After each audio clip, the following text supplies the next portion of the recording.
Сәлем балалар, қазақ тілі 2-ші сынып 12-ші сабақ, тақырыбы я әрпінің жазылуы 2-ші сабақ екен. Мәтінді мәнерлі оқып аласыңдар балалар өздерің. Енді сұрақтарға жауап берейік. Мәтін кім туралы? Әлия ма, Аян ба? Әрине Әлия.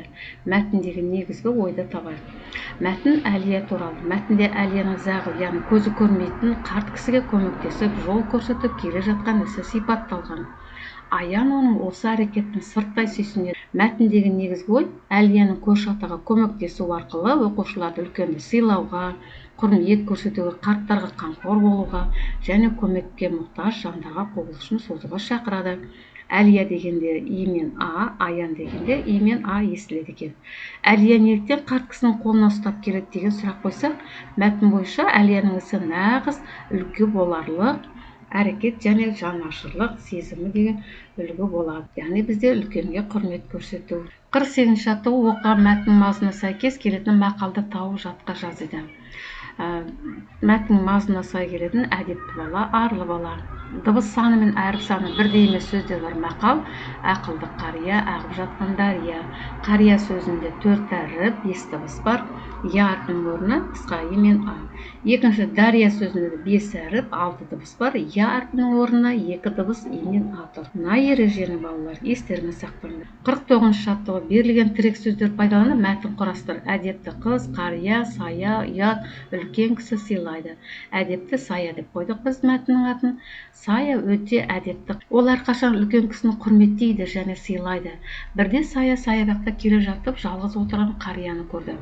Ол атаға жақындап жыламады. Саяның ойынша үлкендерге сәлем беру немесе көмектеспеу үлкен ұят. Саяның бұл қылығына атасы өте риза болды. Мәтіндегі сөздер сая дегісі яның орнына И мен А естіледі. Қария дегенде Я мен И мен А, яғни Я жазылады екен. Сыйлай дегенде И әрпі бізде дауыссыз дыбыс. 50-ші жаттығу мәтінді түсініп оқы. Мәтіндегі кейіпкерлерді анықта. Алдиярның атасын сұрамайтын нәрсе жоқ.